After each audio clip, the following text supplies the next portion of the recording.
Hi, I'm Stephanie Jaworski of joybaking.com. Today we're going to make sugar cookies. This is a sweet and tender cutout cookie with wonderfully crisp edges. To begin, we will mix the dry ingredients together. So in a bowl, place 3 cups, that's 390 grams of white all-purpose flour, and to that, add 1 teaspoon of baking soda. And it's the baking soda which gives this cookie a nice tender texture with like nice crisp edges. And then to that I'm going to add a half a teaspoon of salt.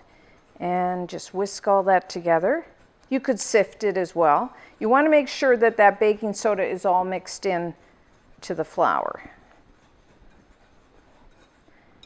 So that's that. And then if you have a stand mixer like this, use a paddle attachment, or you could just use a electric hand mixer as well. So you'll need 1 cup, that's 227 grams of butter. I like to use the unsalted, I prefer the flavor. But if you are going to use salted butter, I would leave out the salt in the recipe. And make sure your butter is at room temperature. And try to use a good quality butter here, because there isn't a lot of other flavors besides the butter and the sugar and the vanilla, so we want to make sure we use a pretty good butter. So just beat the butter until it's nice and smooth.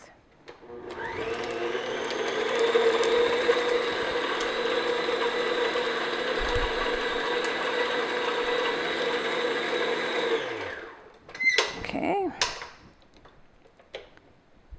Scrape down the sides if you need to.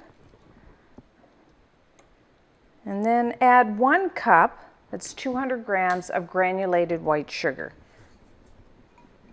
And then we're going to beat the butter and sugar together until light and fluffy. That'll take a couple of minutes.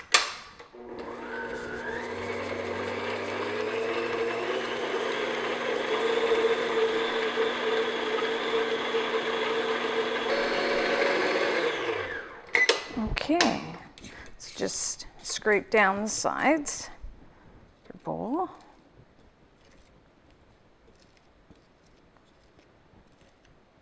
And then I'm going to add, we need 2 large eggs and have those at room temperature, and I'm going to beat them in one at a time.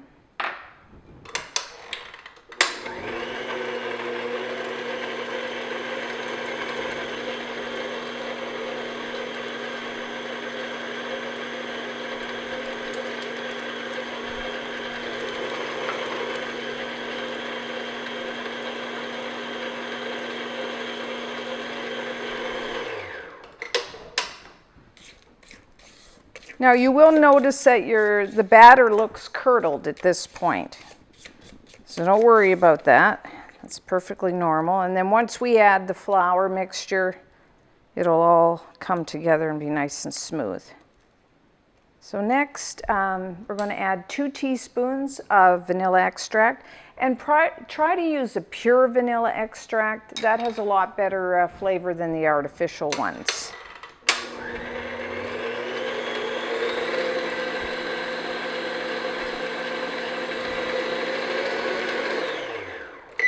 And lastly, we're just going to fold in, or beat in, I guess, the flour.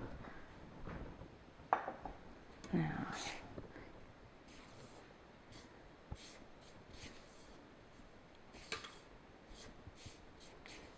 be careful when you start the mixer up. You don't want that flour coming up in your face.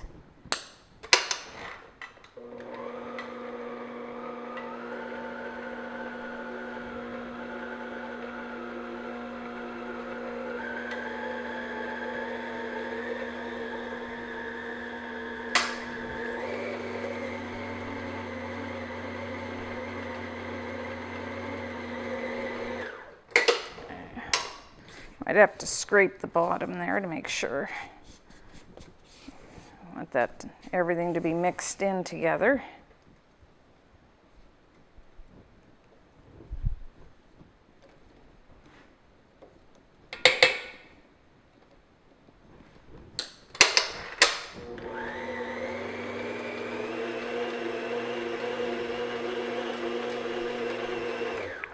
Okay, that's our batter made. Pretty easy to do that.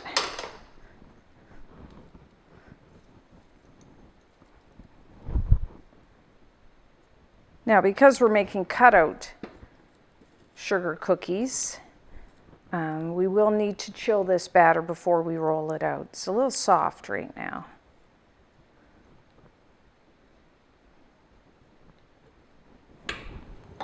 So I'm just going to empty it, put it on the counter.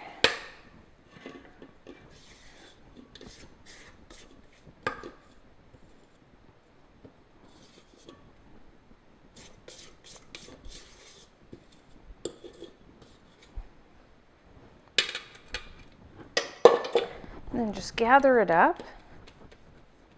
And then we're just going to, roughly divide it in half.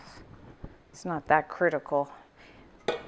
Just makes it easier to roll out half of the dough at once. That's why I'm dividing it in half. So just put on a piece of plastic wrap to a round and fold it up. And second one. This is a beautiful dough to work with. Okay, so I'm going to put this in the fridge. It usually takes 1 to 2 hours, or you can even put it in the fridge overnight if you'd like.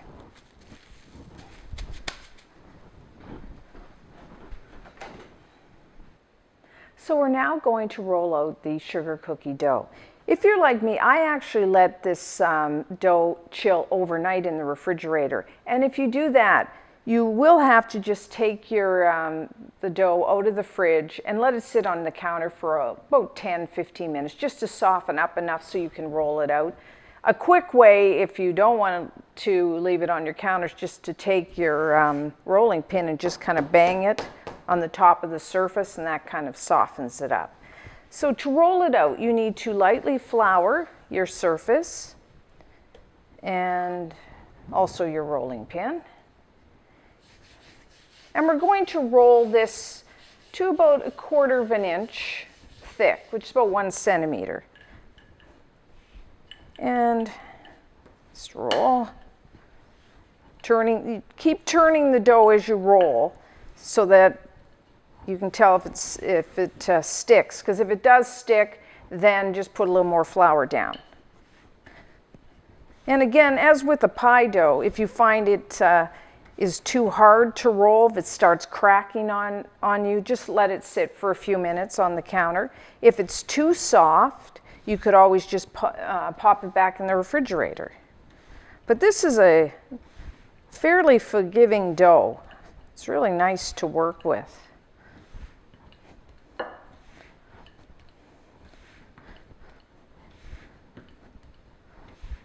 Okay, a little cracking there. Okay, that's about 1/4 of an inch, I think. So you can use any shape of cookie cutter, any size that you want. Lightly flour the bottom. I'm using a snowflake here, but you could use, if it's for Halloween, you could use pumpkins or bats or things like that. Valentine's Day, you could use hearts, and really have a lot of fun. Easter, little bunnies.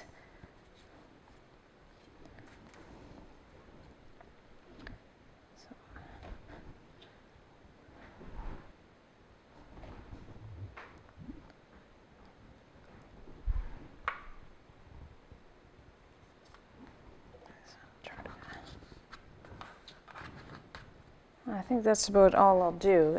Gather up your scraps and then just roll them out and keep cutting. Now, what I like to do before I bake off the sugar cookies is to put the whole pan in the refrigerator while I heat up the oven for about 10-15 minutes. And that will firm up the dough, because what we want to do is, you want to keep the shape of your cookies, and a good way of doing that is just to firm that dough up so they don't spread and lose their shape. So while these are chilling, preheat your oven to 350 degrees Fahrenheit, that's 180 degrees Celsius. And then we'll bake these off.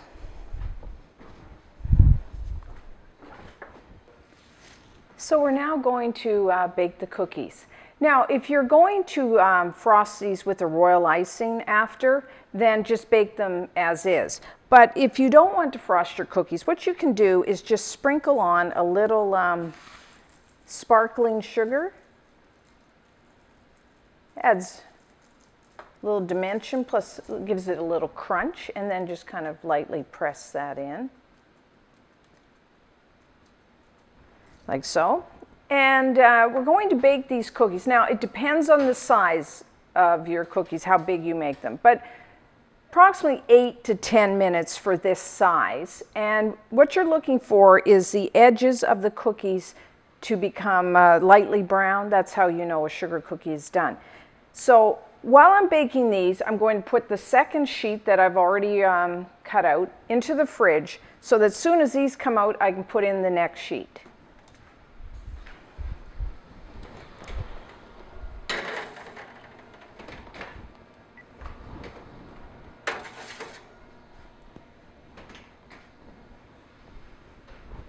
Okay, our sugar cookies are now done. As you can see, they're nicely tinged with brown along the outside edge. So let them cool for a few minutes on the cookie sheet and then transfer them to a wire rack to cool completely, and then I'll show you how to frost them with royal icing. So now we'll frost the sugar cookies with royal icing. There is a recipe along with a video on the site on how to make royal icing. And once you have it made, you will need piping consistency royal icing, and I've just put it in a piping bag, fit it with a very small tip. And what we're going to do is, as you can see I've done with the others, I'm going to do a border around the outside of the cookie.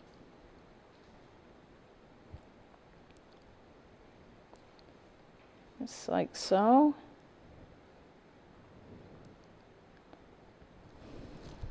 And do that for all of them.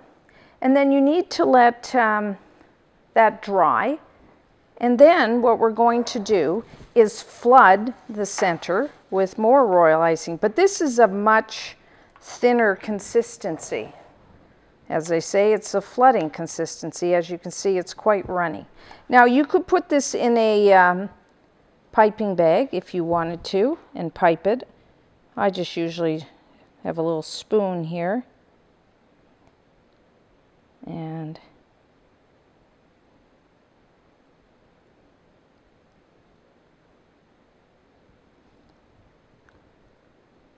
so I say we're flooding the entire cookie with the icing.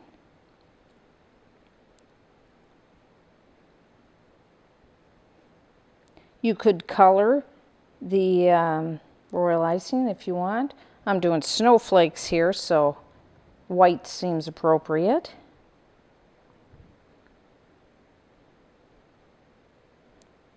If your icing was too thin, you could add a little more sugar. If it's too thick, add some water. This is one of those things you just got to practice makes perfect.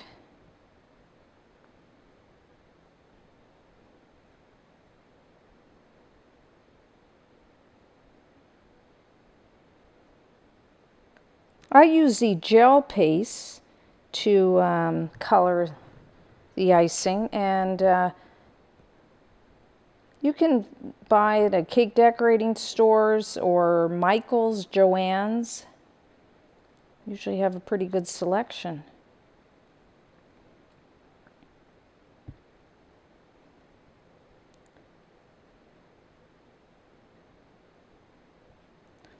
Okay.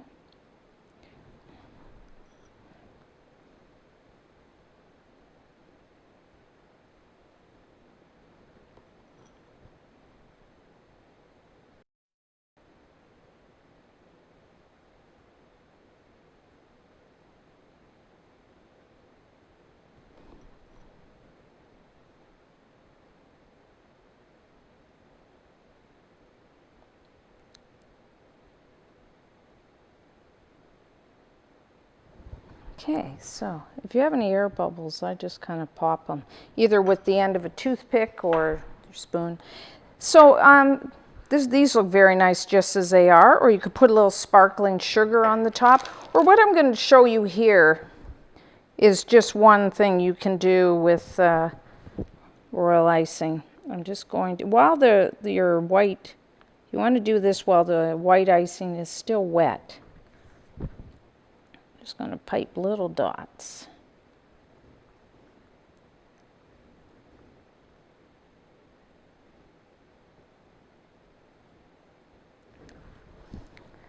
As you can see, it's starting to already run into the white. And then just drag a toothpick through as much as you want. Make a little starburst here.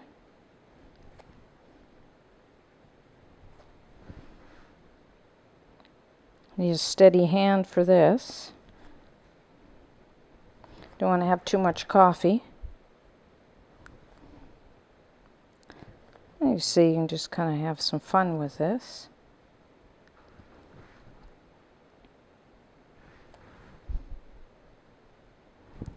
There. Now, once this is done, you need to let these sit for probably, 8 hours, sometimes even overnight, because you want that royal icing to really dry to a matte finish. So a lot of times that takes at least 8 hours. So until next time, I'm Stephanie Jaworski of joybaking.com.